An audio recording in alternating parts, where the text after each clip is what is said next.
Thanks for checking out our video here. Hopefully this is going to be of some benefit for somebody out there. What this video is going to be on is kind of a troubleshooting, a set of low bars.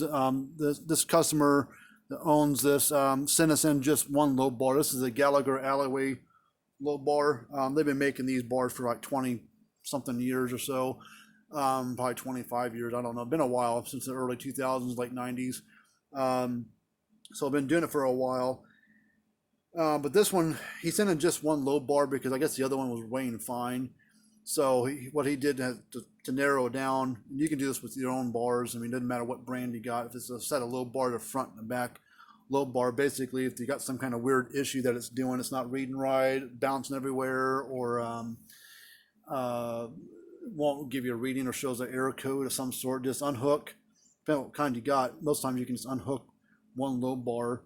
It won't matter if it's the front or back, just unhook one, turn the scale back on, make sure it's on manual mode or it doesn't lock on prematurely. Then once you figure it out, trace the cable back so you know which one's front and back that's hooked up to the scale. Then turn the scale on and make sure it says 0 pounds. If it does, sustain on that one end. If it weighs you pretty close, you say you weigh 200 pounds, it weighs you 190, 210, 205, pretty close. And I'd say that bar is probably okay. If you leave that bar hooked up and you turn it on and it won't read right at all, or numbers are all over the place, or it won't weigh right, or shows an error code of some sort, then okay, that bar's got a problem. Then unhook that bar, hook up your other one, turn it back on, and then repeat the same steps. If one bar acts right and weighs pretty close, and the other bar's got some kind of weird problem, then your scale indicator's okay, your other bar's okay, and then that bar's got your problem. So that's how you'll troubleshoot. Just do one bar at a time and everything. But so we're gonna get this bar. I'm gonna hook it up to my scale here that I've got, and we'll see what it's doing. But there's our website, cattlescalerepair.com, and we work on all brands of these low bars, except for a couple brands we can't work on because you have to send it into them. We can do certain things, certain models and stuff, but Gallagher's we can work on and stuff. But we do work on electric fence boxes, all brands and ages, free quotes, 1.5 year warranties on the repairs that we do. As long as it's not chewed up by a mouse or mishandled by somebody, then we'll help you out on that warranty that we do on a repair.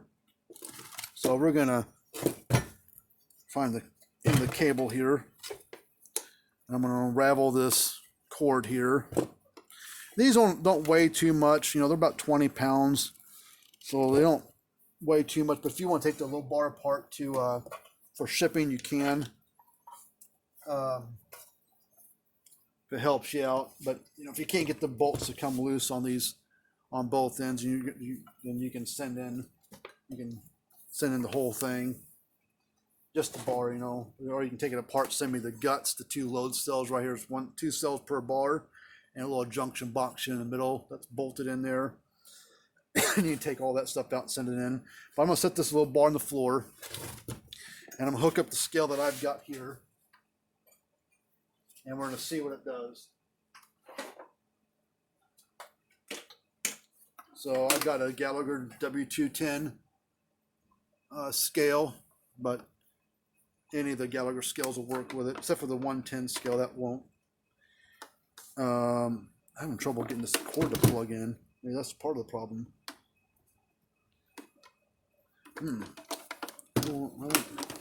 I won't plug in. No, there we go. Maybe it's had a bent pin on the other side. All right, put the M for manual. All right, shows 0.0, so that's a good sign. It means it's detecting that the bar's plugged in. If a show just dashes across the screen and something's plugged in, that means it doesn't know something's plugged into it. So either a cable problem, connector problem, or a load cell not communicating right, something like that. But we'll step on here, and we're not getting any reading on it at all. So scale knows that something's plugged into it because it shows 0.0 pounds. So it knows it's plugged in. So something's plugged into it. Because if you turn it on with the scale or the low bar plugged in on a Gallagher scale, at least the 210 and other ones like it, and it just shows dashes, it means it doesn't know it's something's plugged in, because I don't have anything plugged into it. But as soon as you plug it in, it should go to 0 on the screen there. See? So it knows something's plugged into it. But if it's plugged in and it only shows dashes like that, then, you know, then the scale, you know, you have something plugged in, it shows dashes, then that means the scale doesn't know something's plugged into. So you either got a connector problem, cable problem, or something like that. So, and we repair all this stuff. We repair cables, we solder, heat shrink them, and then we replace connectors versus replacing the whole cable.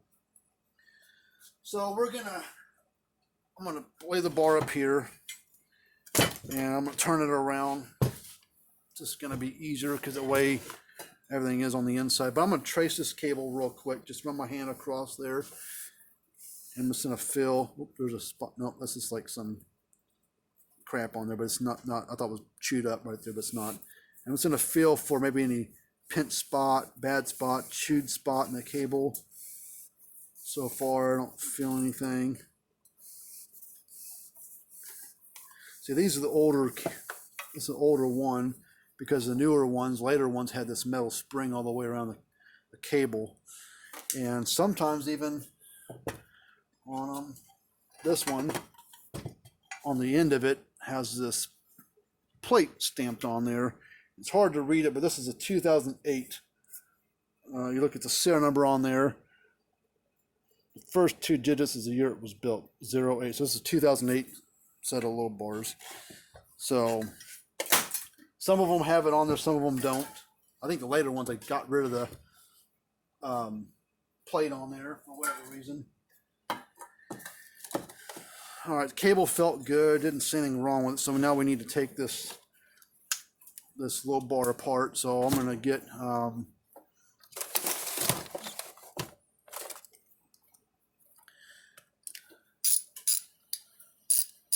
I usually use a breaker bar, but I don't know where my. Let me see if I can find a cheater bar to help break these loose. It may not. Nope, don't have to. So we're going to loosen all of them up a bit. Oh god, that one's bound up. So we'll spray a little WD-40 or whatever. You know, you can use whatever you want.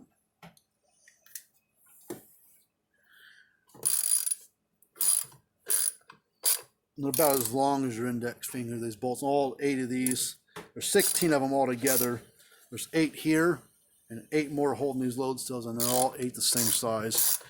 I'm going to get this somewhat loosened up. That one's bound up pretty good, but then I'm going to take an impact driver, and buzz them out the rest of the way. But I'm going to get them where they feel like they're pretty loose.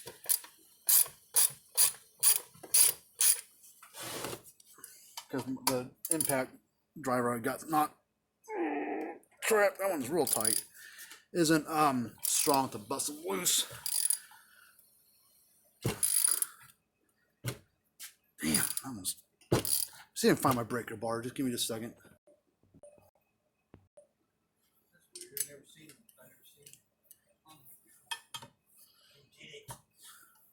What has it got?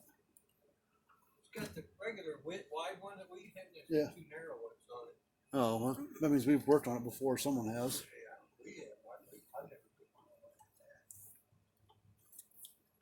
Yeah. I never.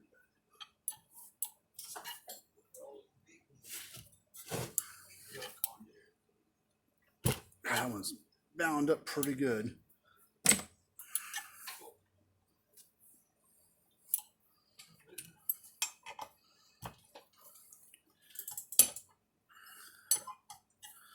So I don't know what's going on with this one. I don't know if it's got a problem with the cable or a load cell seized up.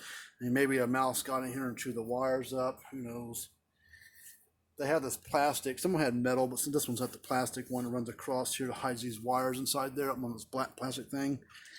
And Gallagher, I don't know what professional names they calls it, but it's Gallagher always called it the rat trap. To keep the mice out of it, hopefully to protect the wires. Okay, see if we can buzz them out now, because these feel pretty loose, most of them.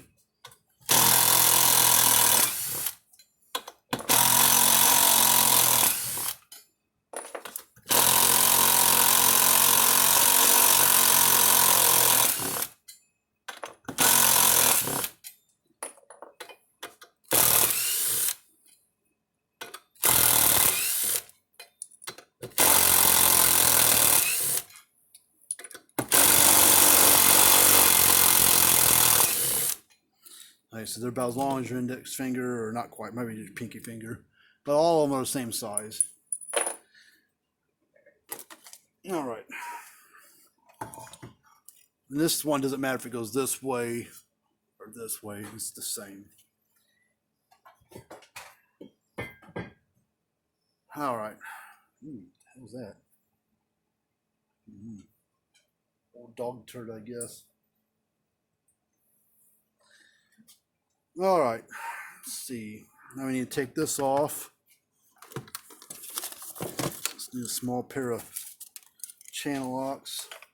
These nuts on here have got some kind of nylon bushing them, so you gotta work it all the way out, because it's like so it doesn't, put that on there so it doesn't back out on it all, by accident. When I put these back, I don't put those type on. I just put a regular nut on there. I never had one back off yet. Keep that washer, we'll reuse it. That nut's gonna go in the trash because that bolt's in epoxy in there, and it's never gonna come out of there now.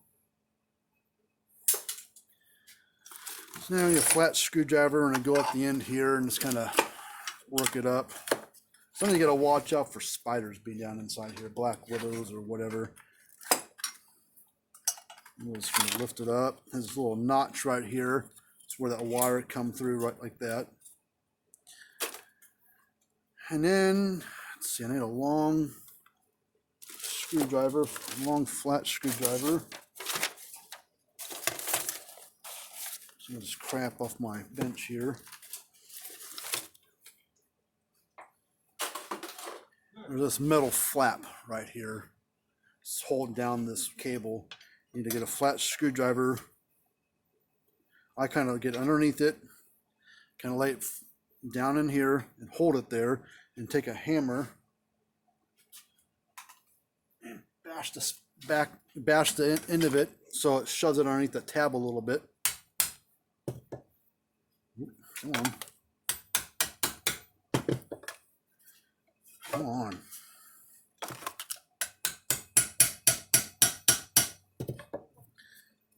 And then you can kind of work it up. And we're going to pull out of there. And there's that.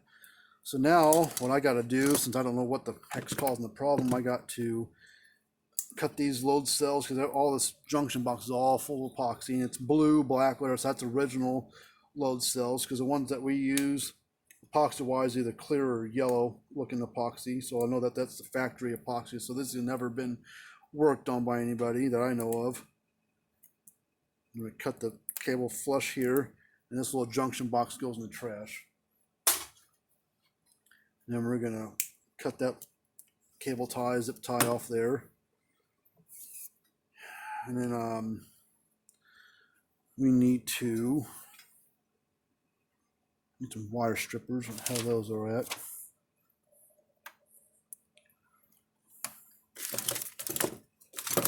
There's 4 wires inside this cable.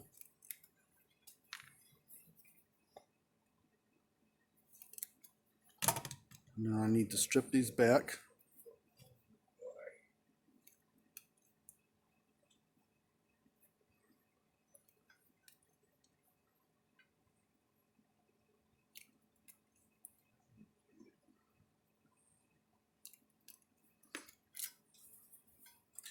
And then we're going to test each one of these load cells and see what they read on their readings and the different combination of wires here. And I know what they're supposed to read just by memory. So I don't have it written down anywhere. I just do it by memory. And then while I'm stripping everything, I'm going to see this is all kinked. That's just from being bent around all there. Shouldn't cause any problems, but I always cut it back. Get rid of that little bit. And then you got to cut back about like that, about 2-3 inches back. You gotta be kind of careful because it's dual layered. You got the outer shielding, that thick yellow stuff, and there's a little bit skinnier yellow one inside of it. You don't want to cut too deep into it because you don't want to nick them little wires inside. So that's why people send these things to me to work on. So if I mess it up, it's on me to fix it right versus somebody trying to do it themselves and messing things up worse than what it was before. So, but this at least tells you how to shows you how to take it apart. So if you need to send in some load cells and a cable, you should know how to take it apart. And take pictures, how the orientation of things and all that stuff. And save them to your phone somewhere. The other thing that people sometimes have trouble with is when they go to put these, say they send the load cells in and we fix everything, send it back. You know, that foot plate that runs across here is solid, it's steel, and it does not bend. There's no flex, there's no movement to it. So where these holes are at, that's where they need to be. In order, because if you get this one, because these, when you loosen these up and or tighten them down, these cells have a little movement to them. So you got to get them in right, because if these holes are not the same in the same spot over here as they are over here, you know, they'll be off a little bit, then the holes won't line up from both ends on that foot plate that runs across here. So what I always do is, before I get them all snugged down tight, you can kind of hold the cells still and just look at the edge of the load cell here or here, make sure it's parallel to either here or here, and that will make sure that these holes are pretty close to where they need to be, and do it both. And once you get it kind of pretty close, then you can tighten them down. Don't over tighten them. Just make them nice and snug. Don't torque them down to 100 foot-pounds or anything. Just get them snug, but not over tighten. So that allows you to make sure that the foot plate will go back on, or don't even take it apart, send me the load bar and I'll do it here like we're doing with this one. So now what I'm going to do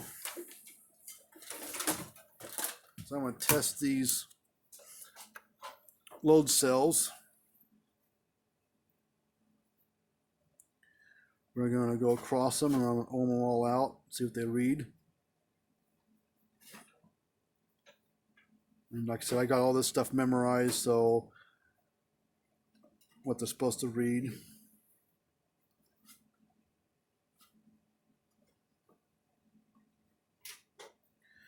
So far, this one's fine. That one's good. So do the same thing over here.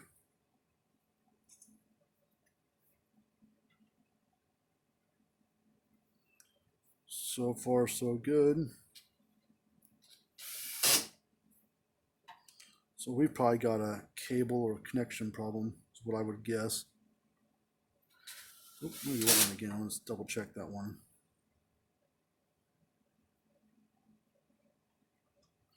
Okay, cells are fine. All right, so now what we need to do, I need to test from the connector to here and see if we've got a problem somewhere. So let me find some wire here somewhere, because I gotta be able to put the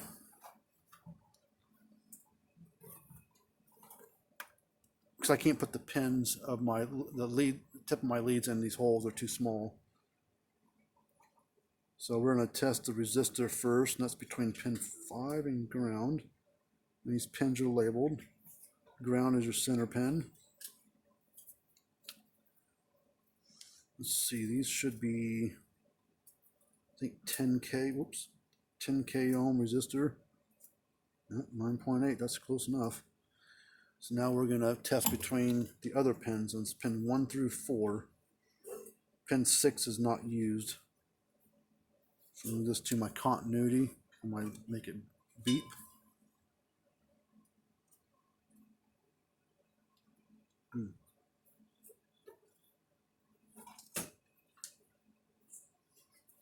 Make sure it's all the way in there. For some reason it wasn't reading, so maybe I got a connector problem. All right, nothing there. Got a pin 2.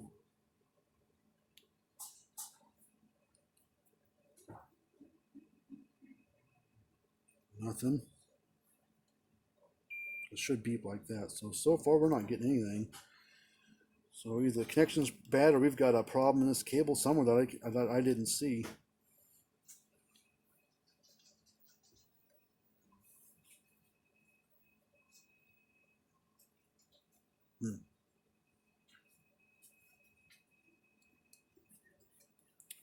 shoving it a little further. Maybe we're just not getting a good connection. Okay, there we go. I don't think I had it down far enough, so we'll go back and check pin 1. Oh, pin 1 still didn't read. Okay. We'll look at pin 2 and recheck that one. Okay, pin 2 reads. Pin 3 we already checked. Pin 4. Get in there.